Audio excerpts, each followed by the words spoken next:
Silent night, holy night, all is calm, all is bright. Around the young virgin, mother and child, holy infant, so tender and mild, sleep in heavenly peace.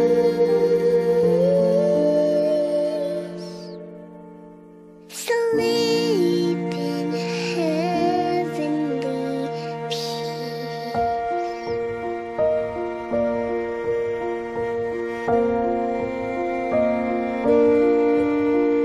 Silent night, holy night, shepherds quake at the sight, glory stream from heaven afar, heavenly hosts sing Alleluia. Christ the Savior is born. Christ the Savior is born. Silent night, holy night, Son of God, love's pure light, radiant beams from thy holy face, with the dawn of redeeming grace. Jesus, Lord, at thy birth. Jesus, Lord, at thy birth. Sleep in heavenly peace. Sleep in heavenly peace.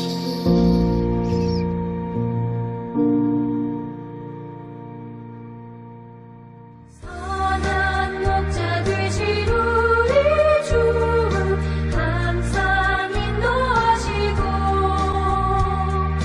푸른 풀밭 좋은 곳에서 우리 먹여주소서. 선한 목자 구세주여 항상 인도하소서. 선한 목자 구세주여 항상 인도하소서.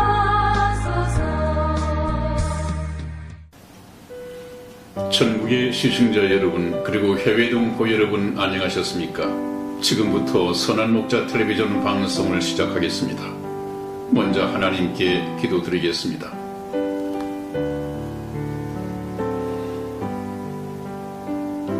천사가 이르되 무서워 말라. 보라, 내가 온 백성에게 미칠 큰 기쁨의 좋은 소식을 너희에게 전하노라. 오늘날 다윗의 동네에 너희를 위하여 구주가 나셨으니 곧 그리스도 주시니라. 아멘. 아멘. 우리를 사랑하시는 자비로우신 하나님 아버지, 오늘도 주님께서 사랑하셔서 불러주신 선한 목자 텔레비전 시청자 여러분들과 하나님의 말씀을 배울 수 있도록 귀한 시간 허락하시니 감사합니다. 아멘. 내가 내 나라를 선택할 수 없고 내가 내 부모를 선택할 수 없음에도 불구하고 종교 선택의 자유가 보장된 대한민국에 태어나게 하셨을 뿐만 아니라 이처럼 거룩하신 하나님의 말씀을 배울 수 있도록 인도하여 주신 것을 감사합니다. 아멘. 이번 기회에 우리 모두로 하여금 하나님 안에 감추어진 신령한 비밀을 깨달을 수 있도록 하나님의 진리 가운데로 인도해 주시고 하나님과 올바른 관계를 맺음으로 영원한 생명을 얻을 수 있도록 능력과 자비를 베풀어 주시옵소서. 아멘. 그리하여 우리 가운데 한 사람도 그 영혼이 이루어지지 않도록 자비와 능력을 베풀어 주시옵소서. 아멘. 믿사옵고 감사하오며 우리 주 예수님의 이름으로 기도하였습니다. 아멘. 아멘.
네, 여러분, 오늘이 그렇게 날짜적으로 정확한 것은 아닙니다만은 성경에서는 밝히고 있지 않기 때문에 12월 25일이 크리스마스다고 하는 이런 확실한 증거는 없습니다만은 그래도 세상에서 그냥 12월 25일은 크리스마스다 이렇게 지내고 있기 때문에 인사 말씀을 드리겠습니다.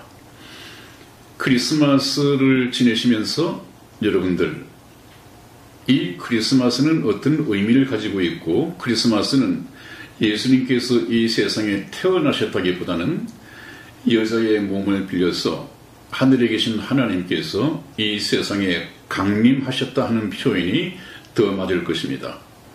예수님의 생명은 이 세상에 탄생되면서 시작된 것이 아니거든요. 이미 오래전 영원 전부터 계셨던 하나님이십니다. 그 하나님께서 때가 되어서 여자의 몸에 나게 하시고 여자의 몸을 통해서 이 세상에 사람의 모습으로 강림하신 분이 바로 예수님이십니다. 그렇기 때문에 성탄절 이 날짜가 중요하지 않은 것은 하나님께서도 감추고 계십니다. 우리가 만일 그 날이 중요하고 꼭 알아서 기념해야 한다고 한다면 하나님께서는 성경 말씀에 예수님께서 언제 태어나시는지 하는 이 날짜를 정확하게 기술해 놓으셨을 것입니다.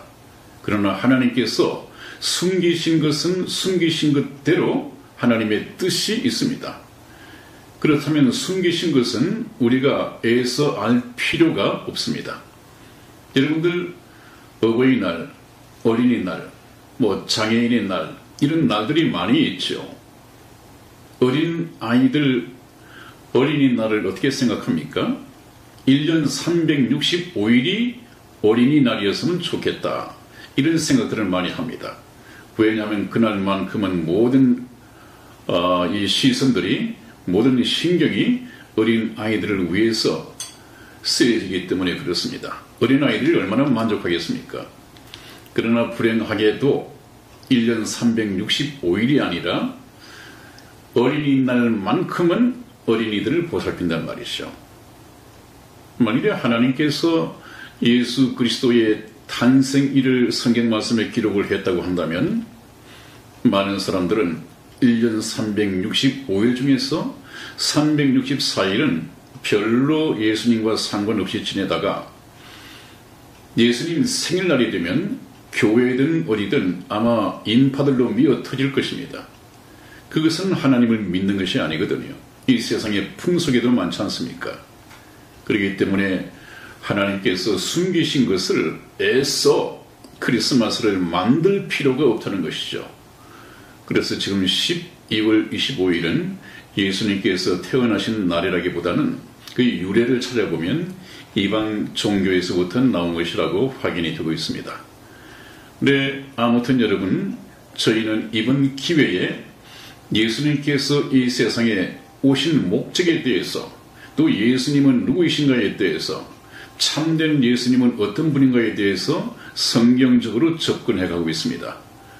본격적인 말씀을 드리기 전에 오늘도 여러분들을 사랑하는 우리 이승희 집사 인사 말씀 드린 후에 시작하겠습니다. 네, 시청자 여러분 안녕하세요. 벌써 성탄절이라고 세상에서 말하는 성탄절인데요. 예수님께서 태어나신 그 곳이 바로 베들레헴이잖아요. 이 베들레헴이 성경적으로 떡집, 해석을 하자면 빵집이잖아요. 예수님께서는 이 베들레헴이라는 곳에서 태어나셨는데, 오늘 공교롭게도 또 저희 성경 말씀을 목사님께서 아마 이쪽 그 방향을 맞춰가지고 해주실 거에 너무나 감사드리고, 또 이거를 목사님께서 작업을 하실 때 목사님, 네, 뭐 생각하고 하신 것은 아니시죠? 그렇습니다. 공교롭게도 시기적으로 맞아떨어졌어요. 네. 그러니까 참 하나님께서 저희 선한목자 TV 방송을 너무나 사랑하시고 목사님께 정말 많은 영역을 주시는 것 같아요. 네, 그런 것 같습니다. 네. 그래서 오늘은 뭐 성탄절을 정말 마음속 깊이 준 예수님께서 오신 거에 너무 감사하고, 또 구원해 주심에 또 저는 또 개인적으로 너무 감사를 드립니다. 그래도 오늘 천국 복음 열차가 운행이 돼야 되겠죠, 목사님? 네, 그렇습니다. 오늘 네. 더 뜻깊을 것 같습니다, 목사님. 네. 오늘도 우리 천국 복음 열차는 힘차게 달려갈 것 같아요. 목사님, 오늘도 운행해 주시기 바랍니다. 네, 여러분, 오늘도 여러분들을 모신 이 천국 복음 열차가 이 열차의 종착역인 천국을 향해서 힘차게 출발하겠습니다.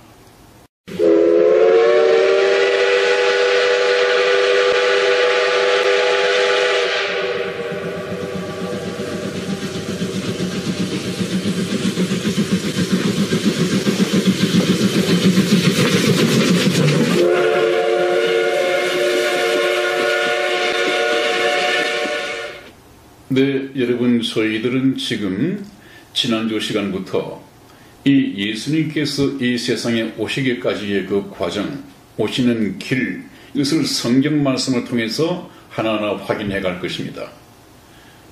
여러분들, 제가 머릿속에 마음판에 새기라고 하는 말씀이 있었죠?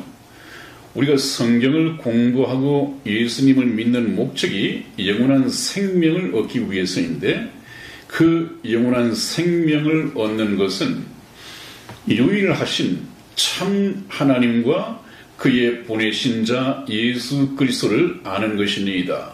이것은 정말 여러분들 마음판에 새겨야 합니다. 여기서 떠나서는 안 됩니다. 그래서 내가 믿는 예수가, 또 옆에서 가르치는 그 예수가 정말로 영원한 생명을 가져다주는 생명의 주님인지, 이것을 항상 알아야 됩니다. 제가 누누이 말씀을 들었습니다마는, 제일 불쌍한 사람이 평생 동안 예수를 믿는답시고 주일에 가족 여행 한번 못 가고 주일 예배를 지킨다고 지키고, 또 힘들여서 번 돈 11조 갖다 바치고, 또 시간 내서 봉사하고, 그러면서 자기는 예수를 믿는다고 믿고 천국 갈 것이라고 믿었는데 그렇지 못한다고 한다면, 평생 예수님을 믿고도 천국을 가지 못한다면 그 얼마나 억울하겠습니까? 근데 그런 경우가 허다합니다. 생각보다 엄청 많이 있단 말이죠. 예수님께서도 나더러 주여 주여 하는 자마다 다 천국에 들어갈 것이 아니요 그날에 많은 사람이 내게 이르러 그랬습니다. 천국에 들어갈 사람은 적다고 하신 예수님께서 많은 사람이 나더러 주여 주여 하겠지만은 그런다고 해서 다 천국에 들어갈 것이 아니다, 그렇게 말씀을 했습니다. 여러분들은 저희 선한목자 텔레비전과 함께 예수 그리스도에 대해서 공부를 하시면서 그런 비극적인 예수님을 믿고도 지옥으로 가는 이런 망령된 일이 없도록 성경 말씀을 확인해 가면서 유일하신 참 하나님과 그분께서 보내신 자 예수 그리스도를 발견하여 그분을 구세주로 모시고 자기 인생의 주님으로 모시는 영접하는 그런 복된 일이 있어야겠습니다. 여러분, 오늘은 세 번째로 예수님께서 베들레헴에서 태어나실 것이다 그랬습니다. 아까 우리 성희 집사가 참 말씀을 잘 들었습니다만은 베들레헴에서 태어나신다. 베들레헴이란 말의 뜻은 떡집, 빵집 그런 뜻입니다.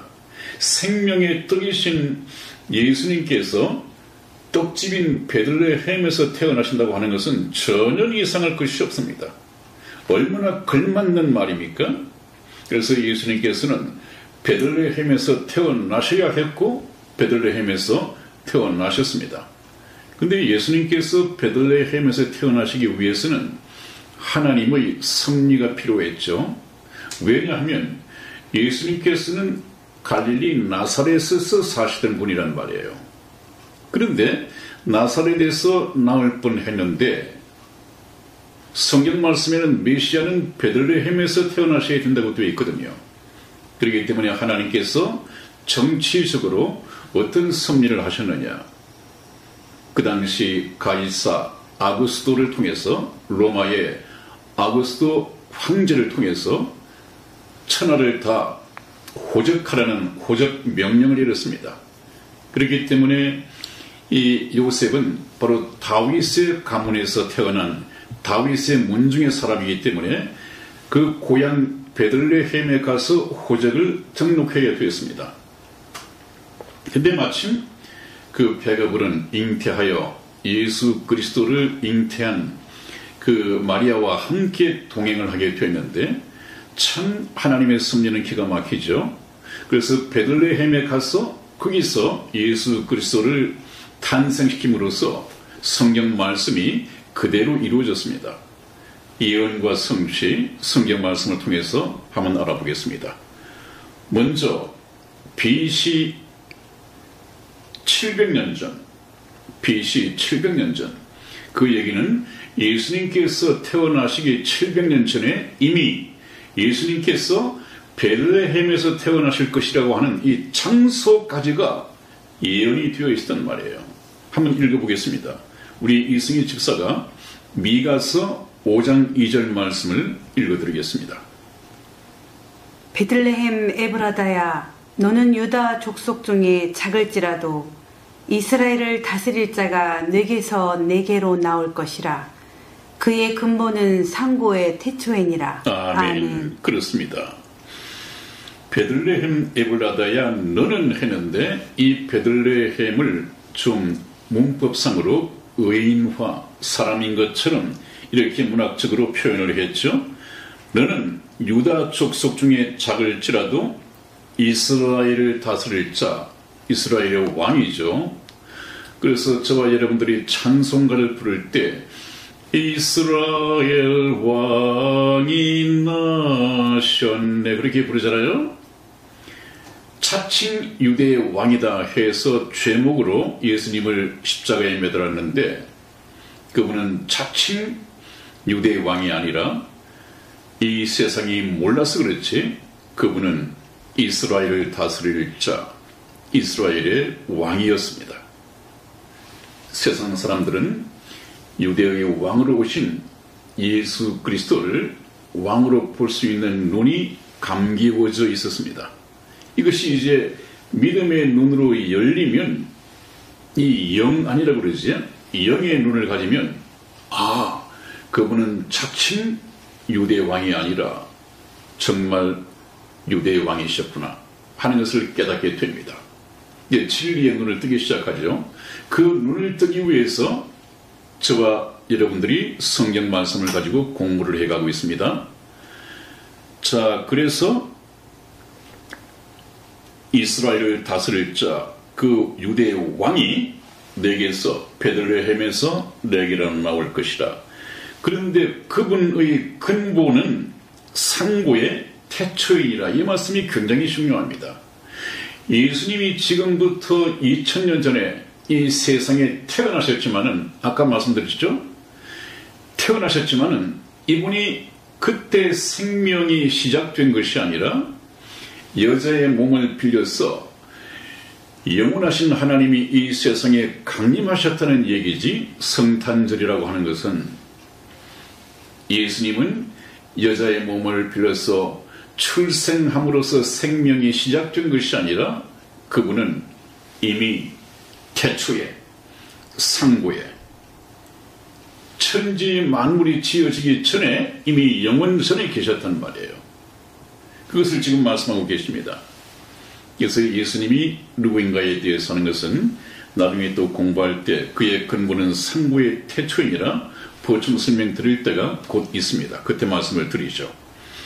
자, 이 말씀이 예수님 오시기 700년 전에 기록된 이 예언의 말씀이 예수님께서 이 세상에 태어나심으로 어떻게 성취되었는가 하는 것을 제가 마태복음 2장 4절에서 6절까지의 말씀을 통해서 말씀드리겠습니다. 왕이, 이것은 헤롯 왕입니다. 당시 로마의 헤롯 왕입니다.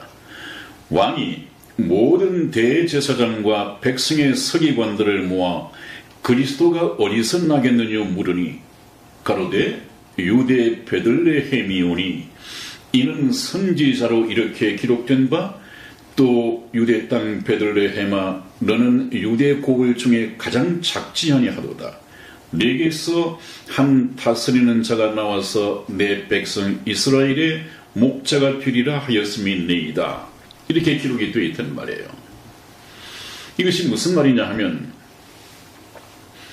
예수님이 이 세상에 태어나실 때 유대 왕으로 태어나신다고 이렇게 하니까 유대를 통치하고 있던 이 로마의 헤롯 왕이 굉장히 긴장했습니다. 그래서 한 나라에 두 왕이 있을 수 없다. 지가 죽든 내가 죽든 둘 중에 하나가 죽어야 한다. 그래서 굉장히 겁을 집어먹었죠. 이 왕이 보통 왕이 아니거든요. 자기의 자리를 위협하고도 남는 그런 예언된 왕이었단 말이죠. 그래서 이 헤롯 왕이 성경 말씀을 아는 대제사장, 백성의 서기관들을 모아서 그 그리스도가, 유대 왕으로 오실 그리스도가 어디서 나겠느냐 이렇게 물었습니다. 그랬더니 성경을 연구하는 이 유대 종교 지도자들은 가로되 유대 땅 베들레헴에서 태어나신다고 기록이 되어 있습니다. 옛 선지자가 그렇게 말을 했습니다. 그래서 금방 말씀드린 것처럼 미가 선지자가 말한 것을 그대로 인용해서 얘기를 해 주었습니다. 예수님께서는 이 세상에 태어나시기 700년 전에 예언된 베들레헴 땅에서 700년 후에 그대로 태어났습니다. 여러분, 우리가 이것을 하나하나 확인해 갈 때마다 예수님은 육체로 오신, 외모로는 가난한 목수의 아들로 태어난 흠모할 만한 아름다운 것이 없는 그 예수는 보통 사람이 아니구나.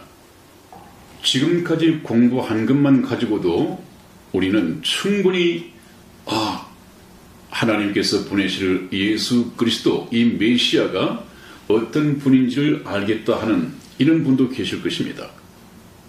여러분, 어떤 보통 사람이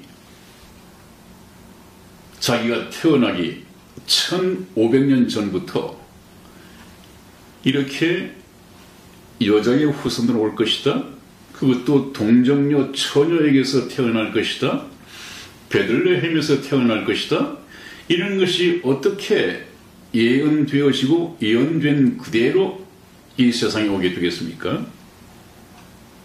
이분은 벌써 보통 분이 아니죠.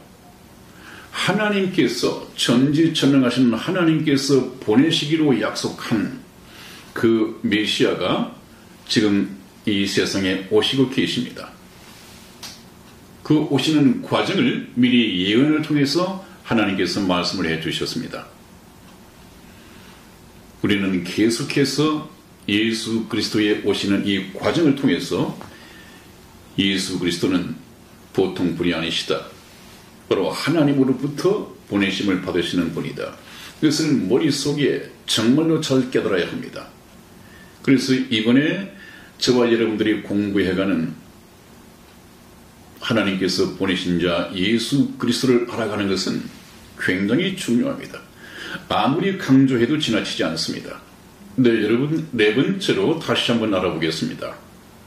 이 메시아로 오실 예수 그리스도, 하나님께서 보내시는 메시아인 예수 그리스도는 다윗의 족보, 다윗의 가문에서 태어나실 것이다 하는 것까지가 이미 예언이 되어 있습니다. 여러분, 이것은 예수님께서 오시기 680년 전에 예언된 말씀입니다. 그 참 놀라운 일 아니겠습니까? 어느 한 사람이 태어나는데 680년 전에 어느 족보로 누구의 가문에서 태어날 것이다, 이것이 예언이 되어 있단 말이에요. 우리 성경 말씀 한번 봅니다. 이사야서 11장 1절에서 2절까지 말씀을 우리 이승희 집사 읽어드리겠습니다. 이새의 줄기에서 한 싹이 나며 그 뿌리에서 한 가지가 나서 결실할 것이요, 여호와의 신 곧 지혜와 총명의 신이요, 모략과 재능의 신이요, 지식과 여호와를 경외하는 신이 그 위에 강림하시리니. 아멘. 아멘. 여러분 한번 보십시오. 680년 BC 이사야 선지자를 통해서 하나님께서 말씀해 주셨습니다. 이새의 줄기에서 한 싹이 나며 하는 것은 이 이새가 무슨 나무가 아니고요, 다윗의 아버지 이름이 이새입니다. 그 이새의 줄기에서 한 싹이 나며 그 뿌리에서 한 가지가 나서 결실할 것인데 그가 곧 예수 그리스도시란 말이에요. 그 예수 그리스도에게는 여호와, 구약 성경의 하나님의 신 성령이죠. 다시 말하면 지혜와 하나님의 지혜와 하나님의 총명과 하나님의 모략과 하나님의 재능의 신이, 그리고 지식과 여호와를 경외하는 신이 그 예수 그리스도 위에 강림하신단 말이죠. 그러므로 예수님이 이 세상에 육체로 오신다 하더라도 그분께는 하나님의 모든 것이 다 충만해 있단 말이에요. 하나님으로 충만해 계시단 말이에요. 그것은 무엇입니까? 육체로 가지만 그 예수 그리스도는 바로 하나님이시다, 그것을 증거하고 있는 것입니다. 그런데 이 하나님이 다윗의 가문을 통해서 이 세상에 태어나게 될 것이다. 그것이 어떻게 성취되었느냐? 마태복음 1장 1절을 보면 예수님의 족보가 나와 있습니다.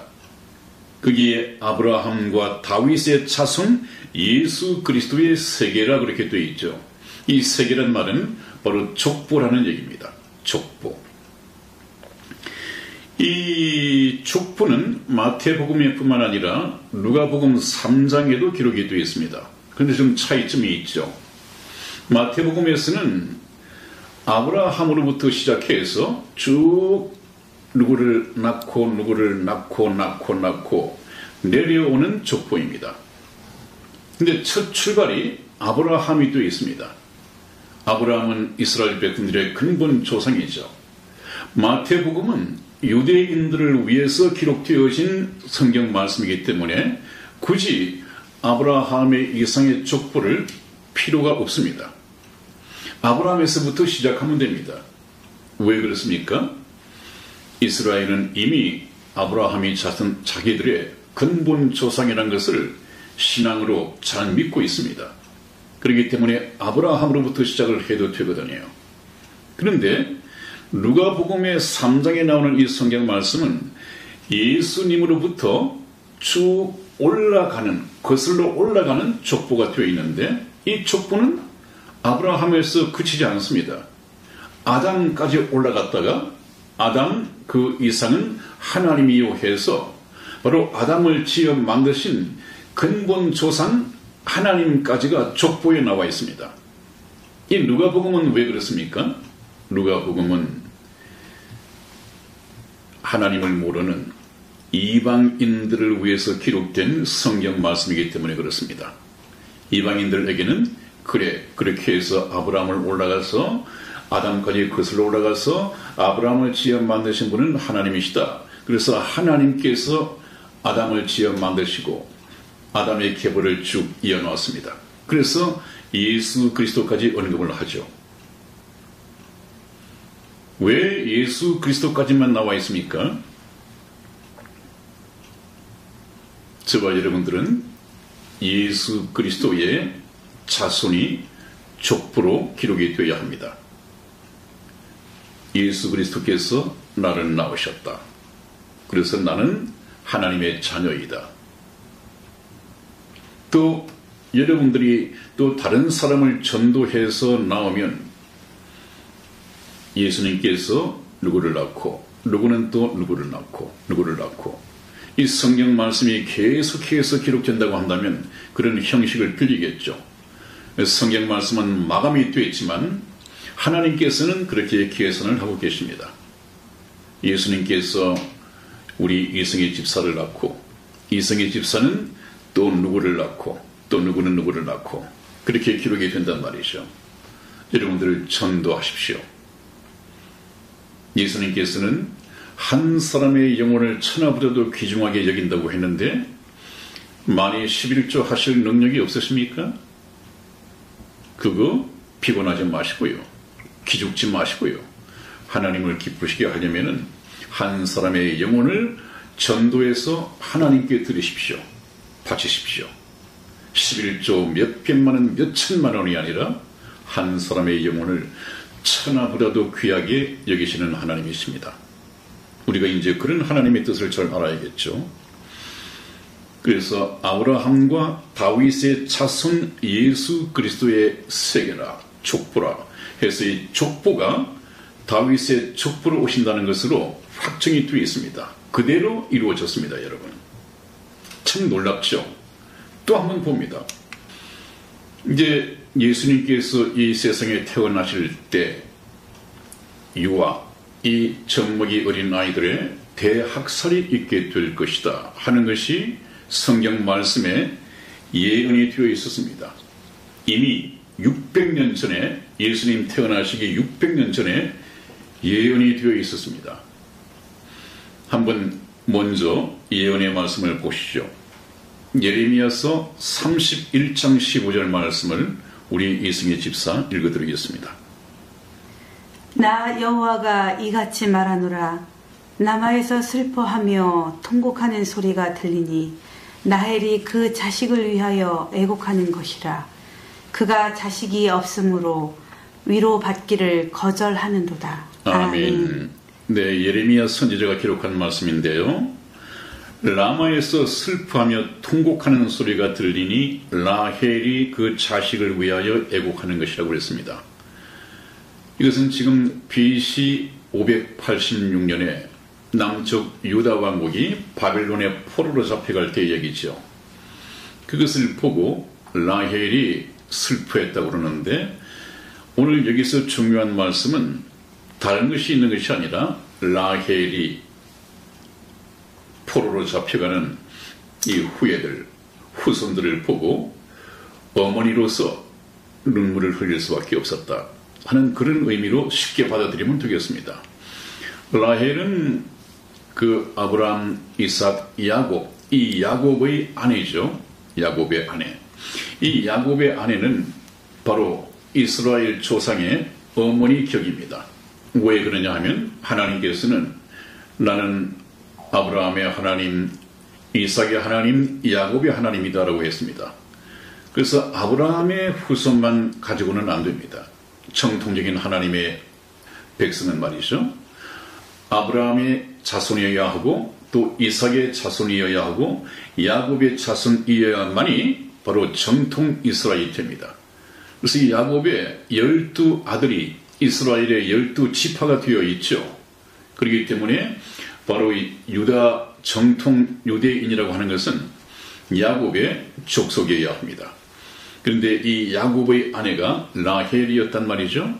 그래서 그 야곱의 아내 라헬이 그때 살아있는 때는 아니지만 훨씬 오래전 얘기지만 BC 586년에 포로로 잡혀갈 때 어머니로서 눈물을 감추고 울었다 그 말입니다.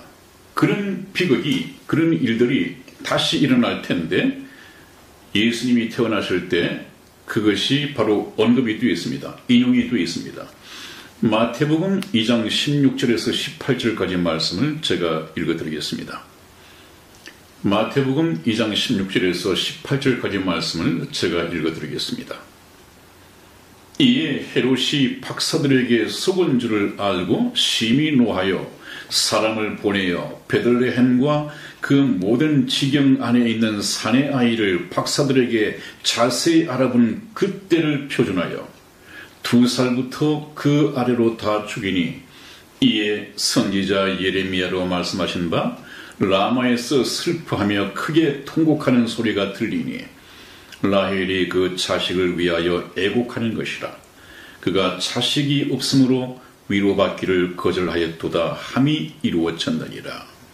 이것이 무슨 말이냐 하면요, 그 헤롯 왕이 그리스도가 이 유대 땅에 태어난다고 하는 것을 굉장히 두려워했다고 저번에 말씀을 드렸죠. 그런데 이 헤롯이 예수님을 찾아서 경배하기 위해서 온 동방 박사들을 만났습니다. 그래서 동방 박사들에게 부탁을 하죠. 당신들이 가서 그 그리스도를 만나면 나에게 와서 어디에 있는지, 어디에서 태어났는지를 좀 가르쳐 달라. 왜냐하면 나 또한 유대 왕으로 오시는 그분께, 그리스도 그분께 경배해야 하지 않겠느냐. 그렇게 속였습니다. 정말 동방박사들은 그렇다고 믿었죠. 근데 그들이 베들레헴으로 예수님을 찾아서 가고 있을 때 하나님께서 나타나셨습니다. 너는 헤롯 왕에게 가지 말고 바로 예수님을 만나본 후에 너희 나라로 돌아가라 그랬습니다. 그런 줄도 모르고 이 헤롯은 틀림없이 자기가 명령을 하고 부탁을 했으니까 동방 박사들이 예수님을 만나서 경배하고 난 다음에 자기에게 와서 그 장소를 일러줄 것이라고 기다리고 있었죠. 암만 기다려도 오지를 않았습니다. 그래서 어땠습니까? 굉장히 처음부터 적개심을 가지고 하늘에 태양이 2개가 있을 수 없듯이 이 로마에 왕이 2이 있을 수가 없다. 죽여버려야 한다. 근데 속았단 말이에요. 그러면 가만히 있자.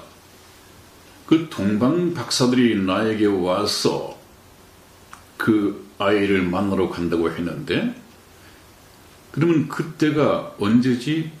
가만히 있어봐. 그래. 넉넉 잡고 베들레헴 지경에 있는 2살 아래 아이들을 전부 다 죽여버리면 틀림없이 예수라는 그 아이도 죽게 될 것이다. 이렇게 작전을 짜고 대량 아이들을, 유아들을 학살을 시키는 장면이 역사가 있었습니다. 그것을 얘기하고 있는 것입니다. 그렇기 때문에 사람을 보내어 베들레헴과 그 모든 지경 안에 있는 산의 아이들을 박사들에게 자세히 알아본 그때를 표현하여 2살부터 그 아래로 다 죽이니 그 옛날 라마에서 라헬이 슬피우며 통곡했다는 이 말씀이 그대로 이루어졌다 하는 그 말씀을 설명하고 있습니다. 여러분, 오늘도 여기까지 말씀을 드리면서 거의 시간이 다 됐습니다. 여러분들 이번 크리스마스는 그 날짜에 매이지 마시고요. 정말로 참 공교롭게도 하나님께서 이 크리스마스 시즌에 예수님의 탄생에 대해서 말씀을 드리도록 섭리해 주신 것 같아서 대단히 저 또한 신기하고 참 반갑습니다. 그래서 이번 기회에 이번 금년 크리스마스 시즌에는 그냥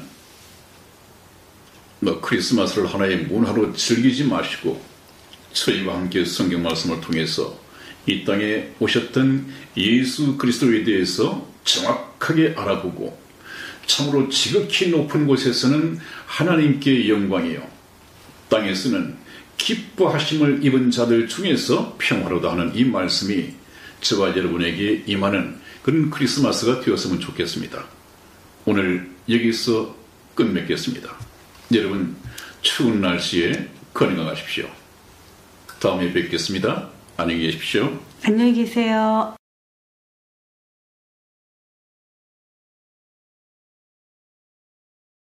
오늘 태극기를 드신 분들 그리고 성조기를 드신 분들 많이 오셨습니다. 여러분들이 듣고자 하시는 정말로 진솔하신 하나님의 말씀이 지금 선포되겠습니다. 이분은 어디서 오셨냐면 저 멀리 논산에서 오셨습니다. 매주 이렇게 논산에서 오시는 아주 귀한 우리 애국 보수, 자유보수 목사님이십니다.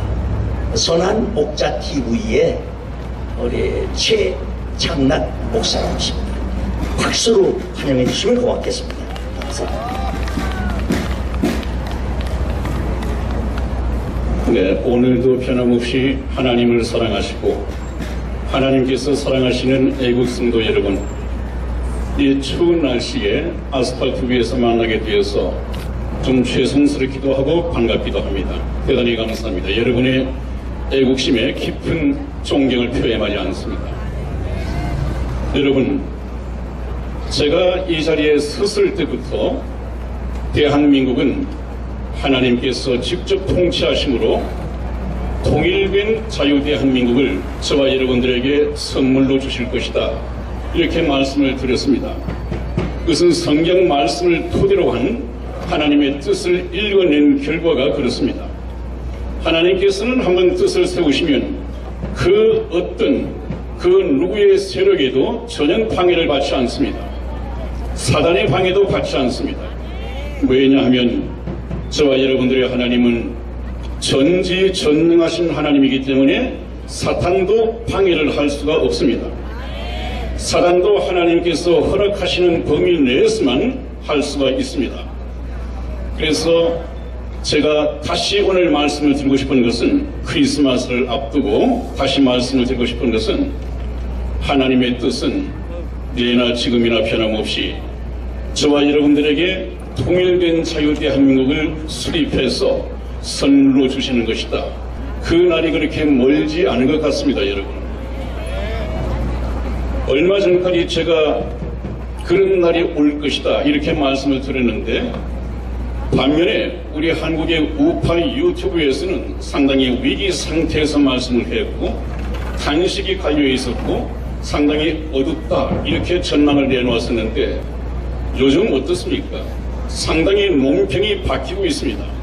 방송의 제목이 바뀌고 있습니다. 여러분, 틀림없이 우리 문재인과 종북 주사파 일당에게 비약인 참 낙원과 같은 이 대한민국이, 이 조국 강토가 봄이 오고 있습니다. 머지않아서 봄을 맞게 될 것입니다. 아까 우리 애국 목사님의 아이콘격인 신석을 목사님께서 피를 토하는 기도와 눈물로서 하나님께 간구를 들었습니다마는 어찌 신석을 목사님 뿐이겠습니까? 여러분들의 마음은 새까맣게 타들어가고 있지 않겠습니까? 그러나 하나님께서는 이 모든 것을 알고 계십니다. 그분께서는 머지않아서 우리 신석을 목사님과 전국에 계신 애국민들의 이 눈물을 친히 씻어주시고 그분들의 탄식을 찬송으로 바꾸는 날이 곧 올 것입니다. 틀림없이 올 것입니다. 하나님께서 그렇게 말씀을 하고 계십니다. 무엇을 통해서 알 수 있느냐? 제가 지난번 주에서 말씀을 드렸습니다. 오늘은 이 목사는 트럼프 대통령 이렇게 말을 하는데, 트럼프 대통령을 하나님께서 쓰신다는 그 보장이 어디 있느냐, 표식이 뭐냐, 이렇게 물어오시는 분들을 위해서 오늘 그 말씀을 드리겠다고 했습니다. 하나님께서는 자신이 이 세상에서 하나님의 사람으로 쓰시기 위해서 구약 시대에는 기름 붓는 행사가 있었습니다. 종교의식이었죠. 그러나 신약에 와서는 하나님께서 기름을 붓는 것이 아니라 무엇을 기름으로 부으시느냐 하면 이사야서 11장에 보면 하나님께서는 예수 그리스도께서 이 땅에 오실 텐데 이 예수가 바로 그리스도이시다.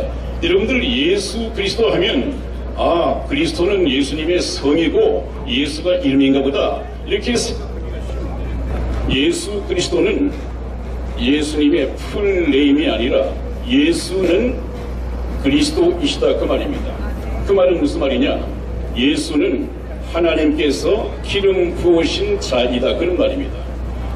예수님께서는 왜 기름을 부으셨느냐? 이 세상에서 사단의 종노릇을 하고 있는 저와 여러분들 이 죄인들을 죄에서 해방시키기 위해서 오신 분입니다. 그래서 인간의 구원을 위해서 하나님께서 기름을 부으셨고 그 기름 부으심으로 말미암아 증거를 해주셨습니다. 하나님께서는 트럼프 대통령에게도 기름을 부었습니다. 무엇으로서 기름을 부었느냐? 트럼프 대통령에게 이 세상이 감당할 수 없는 솔로몬의 이 지혜를 주셨습니다. 그리고 이 세상에서 트럼프가 일을 하기 위해서 담대한 능력이 필요한데 용기가 필요한데 다윗의 용기를 허락을 하셨습니다. 그래서 지혜와 이 용기를 가지고 트럼프 대통령에게 이 시대와 맞서 싸울 수 있도록 하나님께서는 기름 부음을 주셨습니다. 솔로몬의 지혜를 받았습니다. 여러분, 이 시간 관계상 솔로몬의 지혜는 이 재판을 통해서 나타났는데 여러분들에게 말씀드리지 않아도 교회를 다니시기 때문에 3000년 전에 이 베풀었던 솔로몬의 재판이 오늘날에도 명재판으로 회자되는 이유가 그것입니다. 사람이 감당할 수 없는 그 지혜를 하나님께서 주셨습니다. 이러한 지혜를 오늘날 트럼프가 유감없이 발휘하고 있습니다. 그것이 뭐냐 하면 지난 6월 12일에 미국과 북한이 싱가포르에서 정상회담을 했습니다. 그리고 난 후에 참 세상이 깜짝 놀라거나 세상이 비웃을 정도의 그런 발언을 트럼프 대통령이 했습니다. 그것이 뭐냐 하면 내가 정상회담을 통해서 만나본 북한의 김정은 위원장은 인민을 가장 사랑하는 훌륭한 지도자이고 또 내가 존경하고 내가 만나본 것을 영광스럽게 생각하고 나는 김정은 위원장과 사랑에 빠졌다 그런 말을 했습니다. 이렇게 말했을 때 세상이 얼마나 비웃었습니까? 트럼프 대통령 미쳤구나, 사랑 볼 줄 모르구나, 김정은과 싸워야 할 텐데 존경해, 사랑에 빠져? 저런 자가 무슨 비핵화를 이루어내겠는가 그렇게 얘기를 했습니다.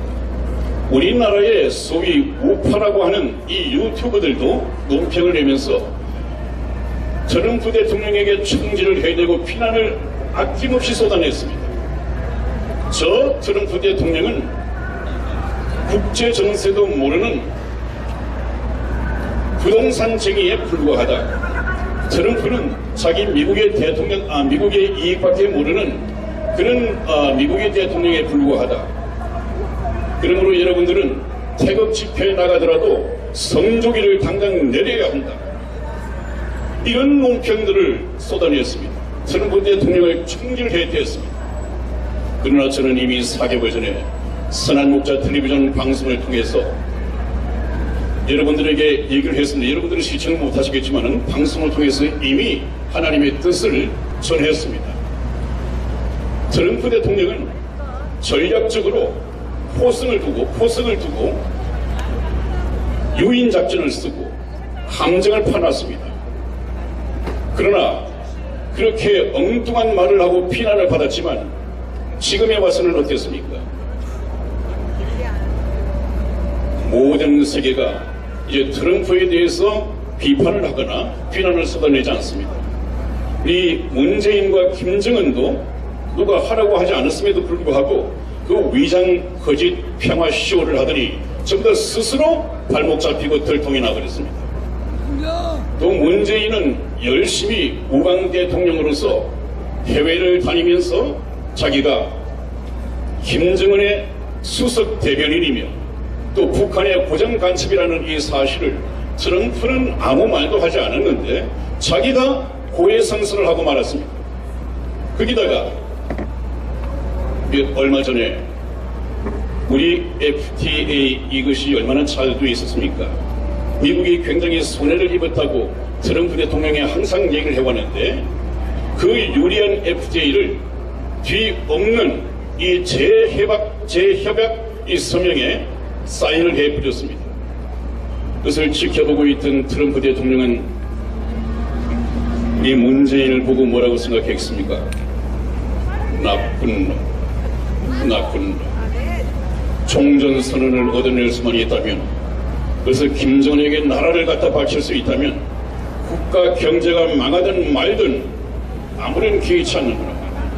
오로지 북한의 김정은에게 종전선언의 선물을 갖다 바치고 미군이 철수하고 우리나라가 적화 통일되기를 원하는 친구구나. 내가 보고받은 대로 고정 간첩이 틀림없구나 하는 것을 스스로 트럼프에게 고해성사를 했습니다. 그런데 어떻게 이 트럼프 대통령이 아무런 국제 감각이 없는 그런 대통령이 있습니까, 여러분? 트럼프 대통령은 솔로몬의 지혜로서 기름을 받은 이 하나님의 사람입니다. 틀림없이 트럼프의 지혜가 지금은 이길 사람이 없습니다. 중국의 시진핑도 나가 떨어져 버렸고 김정은도 죽은 듯이 조용하고, 제가 말씀드렸지 않았습니까?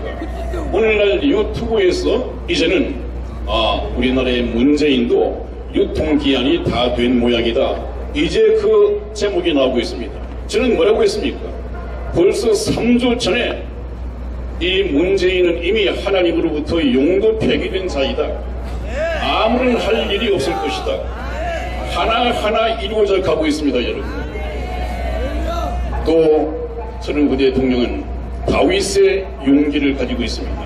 여러분, 지금 트럼프 대통령은 여러분들이 국제정세를 좀 안다면 상당히 피부에 와닿을 텐데, 지금 트럼프 대통령이 미국 대통령으로 되기 위해서는 엄청난 용기가 필요합니다. 왜냐하면 세계화의 물결인 신세계 질서라고 하는 NWO가 쓰나미처럼 몰려가고 있었습니다. 그것이 아버지 부시, 아들 부시, 클린턴, 오바마까지 내려왔는데, 오바마에서 바로 힐러리로 이어졌어야 했습니다. 만일에 힐러리가 대통령이 되었다면 우리나라는 희망이 없습니다. 바로 적화되었을 것입니다. 그것을 하나님께서 끊으셨습니다. 이것은 기적입니다. 그래서 트럼프 대통령의 당선은 정말 우리나라를 위한 기적이었습니다. 하나님의 기적이었습니다. 트럼프 대통령이 당선될 것이라고 점치는 사람은 아무도 없었습니다.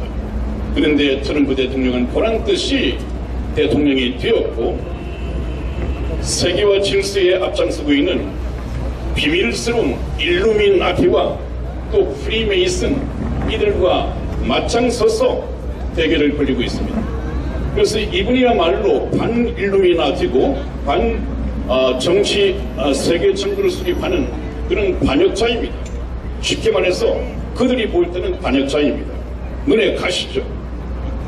그래서 트럼프 대통령이 아니면 지금으로서 반일루미나티를 반항하고 이 나라를 살릴 수 있는 용기가 나설 수 있는 사람이 없습니다. 하나님께서는 이 다윗의 용기를 트럼프에게 허락을 했습니다. 그래서 저는 전번에 문재인과 김정은이가 도저히 방법이 없으니까 프란체스코 로마 교황을 초청한다 하는 말을 했습니다. 그래서 긍정적인 답변을 얻어냈다고 했지만 저는 결코 그런 일이 없을 것이다 장담을 하고 방송에 내보냈습니다. 그 근거가 무엇이냐? 트럼프 대통령이 교황을 겁내지 않는 이 세상의 유일한 정치 지도자입니다. 굉장히 껄끄러운 사람입니다. 그런데 로마 교황이 북한에 가면 그 전에 트럼프 대통령이 선제 공격을 못할 것이다? 그렇지 않습니다. 저는 그렇게 내다봤습니다. 왜 그렇습니까? 트럼프 대통령은 아까 말씀드린 것처럼 교황을 끝내지 않는 이 세상의 유일한 국제 정치가이며 대통령입니다. 아마 트럼프 대통령이 아니 로마 교황이 와서도 트럼프 대통령은 때린다 하면 때렸을 것입니다. 전혀 의식하지 않습니다. 그래서 여러분 시간이 된 것 같은데 마무리를 해야겠습니다. 조금 더 걱정하지 마십시오. 이것은 우리 대한민국을 통일시키기 위한, 그래서 여러분들을 보호하기 위한 트럼프의 전략도 아니고 하나님께서 트럼프를 통해서 이끄시는 하나님의 성전입니다. 하나님께서 친히 이끄시는 이 싸움이라고 한다면, 성전이라고 한다면 그 승리는 하나님께 있습니다. 여러분, 얼마 지않아서 저와 여러분들은 탄식 대신에 찬송이 될 것이고 절망 대신에 새로운 소망이 싹트게 될 것입니다. 여러분들이 그렇게 희망하시는 박근혜 대통령이 다시 청와대로 복권하게 될 것이고 저와 여러분들의 모든 소망이 이루어질 것입니다. 하나님의 영광이 가까워져 오고 있습니다. 힘을 내시고 힘있게 태극기를 흔드시고 성도기를 흔드시는 저와 여러분이 되시기를 주님의 이름으로 축원을 드립니다. 대단히 감사합니다.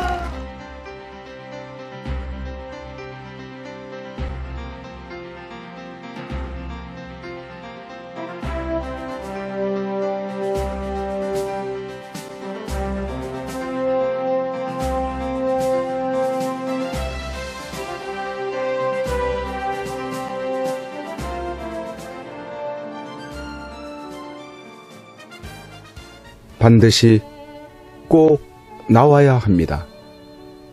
대한민국 역사상 가장 깨끗한 대통령입니다. 어쩌면 이 겨울이 구치소에서 보내는 마지막 계절이 될지 모릅니다. 대통령께서 이 마지막 겨울을 지탱케 할 유일한 방법 중 한 가지는 태극기 집회도 아닙니다. 대통령을 위한 법적 싸움도 아닙니다. 그렇다고 세계를 향한 구명 호소도 아닙니다. 그 유일한 방법은 엽서 편지 보내기입니다. 대통령은 수많은 국민들이 보내주는 엽서 편지를 통해서만이 힘을 얻고 계시게 될 것입니다. 그 엽서 편지들은 대통령을 더욱 강하게 할, 그리고 국민을 위해서 자신이 살아남아야 한다는 이유들을 발견하실 것이기 때문입니다. 여러분, 함께해 주십시오. 이 겨울을 넉넉히 견디시게 할 여러분들의 따뜻한 격려와 위로의 마음이 전달되게 해 주십시오. 매일같이 산더미처럼 전달되어지는 여러분들의 엽서 편지들을 통해 대통령께 막바지 생기를 불어넣어 드리십시오.